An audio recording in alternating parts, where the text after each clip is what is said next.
લગ્ન કર્યાના 10 જ દિવસ બાદ પત્નીએ પ્રેમી સાથે મળીને પતિનું કાસળ કાઢ્યું, પતિનું અપહરણ કરીને પતિને મોતને ઘાટ ઉતાર્યો. વધુ વિગતો મેળવી આપણે ડીવાયએસપી પાસેથી. હજુ હસ્તગત કરેલા જ છે, પ્રાથમિક પૂછપરછ કરી છે અને એ પરથી અમને આટલું જાણવા મળ્યું છે. હજુ આ તો એક પ્રેમ સંબંધ અને અંગત મેટર છે, બંને સેમ કાસ્ટના છે, એટલે અગાઉ કોઈ ગુનાહિત કૃત્ય વિશે હજુ સુધી અમે એ બાબતમાં તપાસ નથી કરી, પરંતુ આ કેનાલમાંથી જે શોધખોળ ચાલુ છે તે પૂરી થઈ એ પણ અમે અમારા આ રેકોર્ડ ઉપરથી તપાસ કરીશું. સર, કેટલા લોકોની ધરપકડ કરી છે અને કોણ કોણ છે?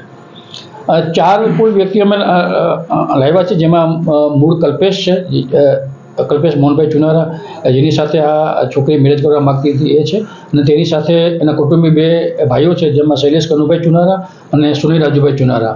આ ત્રણેય એને હસ્તગત કર્યા છે.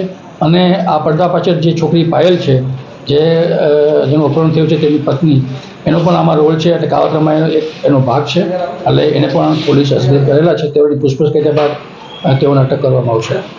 સર, ફરિયાદના જે સગા સંબંધીઓ છે એમનું કહેવું એમ હતું કે આરોપી જે છે એના જે પરિવારવાળા હતા એ લોકો જબરજસ્તી આ છોકરીને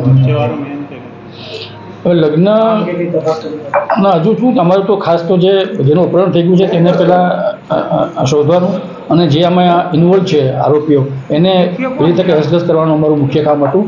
તે અમે કરી ચૂક્યા છીએ. હવે આ પ્રાથમિક તપાસ પૂરી થયા બાદ આ ખરેખર મેરેજ બાય ફોર્સ થયેલા હતા કે કેમ, અથવા તો આની પાછળ શું કારણ હતું, અથવા તો આ આરોપીઓ છે એનો ગુનાહિત ઇતિહાસ છે કે કેમ, એ બધું અમે નેક્સ્ટ સ્ટેજમાં તપાસ કરીશું. સાહેબો લઈ ગયેલા મને, મારા ફાધરને લઈ ગયેલા અંદર. એમણે વાત કરી છે મને કે તમારા ભાઈને કાલે 12 વાગે ત્યાં લઈ ગયા છે ગાડીમાં બેસાડીને, અને એને દુપટ્ટા વેળા એને ગળચી દબાવવામાં આવી છે, અને ગળચી દબાઈ અને મારી નાખવામાં આવ્યો, અને એને કેનાલમાં, નર્મદા કેનાલમાં નાખી દેવામાં આવ્યો છે. આવી અમને જાણ મળીએ સાહેબ. એમને કડકે કડક કાર્યવાહી કરવા એ અમારી નમ્ર વિનંતી. હર સંધવી સુધી આ કેસ પહોંચે અને એમને આ આરોપીઓને જલ્દથી જલ્દ સજા મળાવે, મારા ભાઈને ન્યાય અપાવે અને અમને ન્યાય અપાવે, અમારી એટલી માંગ છે.